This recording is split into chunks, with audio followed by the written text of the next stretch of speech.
ဒီနေ့ဟင်းအတွဲလေးကတော့ကြက်သားထောင်းလေးနဲ့ချမောင်ဟင်းရေကတ်တာလေးကြောက်ကစားတစ်စက်မှမပါလို့ငံပြားရည်နည်းနည်းထည့်ပြီးတော့ကြော်ထားတာရေပေါ့နော်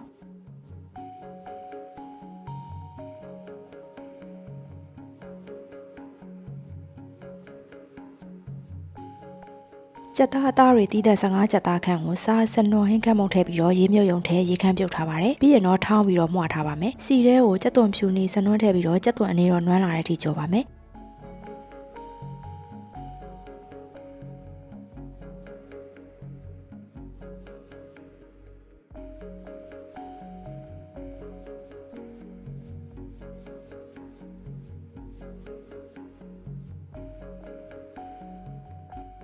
ကြက်သွန်အဆိုးတတ်မကုန်ခင်ဒီအနေထားလောက်မှာပဲကြက်သားမွှထားတာတွေထည့်ပါမယ်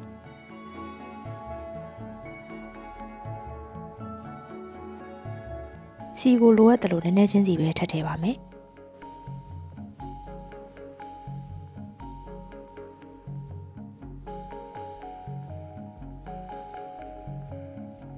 9မိနစ်လောက်နားလိုက်မွေးလိုက်ကြော်ပြီးရင်တော့စားနဲ့ဟင်းကပ်ပုံထည့်ပါမယ်အဲ့ဒီလိုနဲ့နောက်ထပ်9မိနစ်ခန့်နားလိုက်မွေးလိုက်နဲ့ကြော်သွားပါမယ်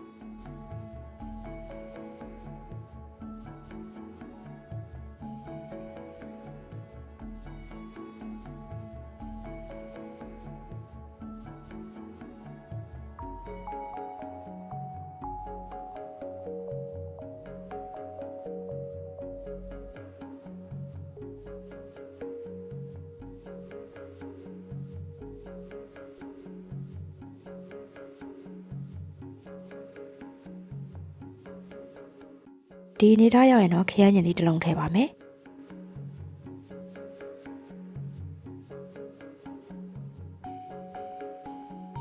ခရမ်းညင်လေးအီအောင်လို့ရေနှဲငယ်ထည့်ပါမယ်ငပိအနှဲငယ်နဲ့ငရုတ်စိမ်းမုံအနှဲငယ်ထည့်ပြီးတော့ရေခမ်းလာရင်တော့အားလုံးကိုရောမွေ့ကြော်ပါမယ်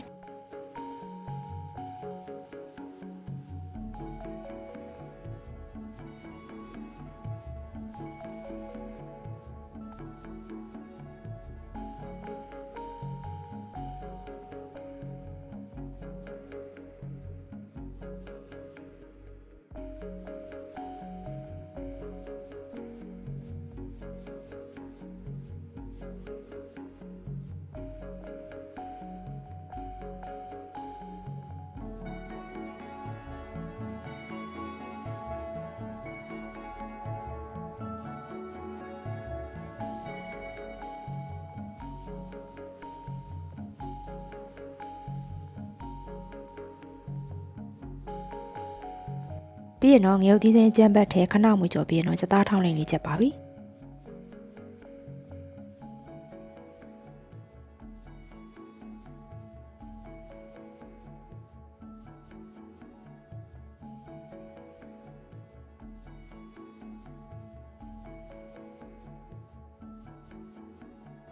ကတ်တာလေးကြောက်ကစားတဲ့စက်မှမပါလို့ငံပြားရည်နည်းနည်းထည့်ကြော်လိုက်ပါတယ်ဒါတွေကတော့နည်းနည်းလေးကြော်တာရဲ့အမြန်ကြော်လိုက်တာမို့လို့ဗီဒီယိုမရိုက်တော့ဘူးပေါ့နော်ချမောင်ဟင်းကတော့ဟိုရက်ကလုံးပြီးတော့တင်ထားတဲ့ချမောင်အခါနဲ့အချင်းအရောကိုထမင်းစားစွန်းနဲ့စွန်းစာနဲ့ကစွန်းရွက်တစ်စီဂျူးမြင့်နည်းနည်းကိုကြက်သွန်နီတစ်လုံးကြက်သွန်ဖြူထောင်းစနွန်ငပိငရုတ်စိမ်းမုံစားဟင်းကမုံထည့်ပြီးတော့ဟင်းကြလာလို့ရှင်တော့ငရုတ်သီးစိမ်းလေးအုပ်ပြီးချက်လိုက်ပါတယ်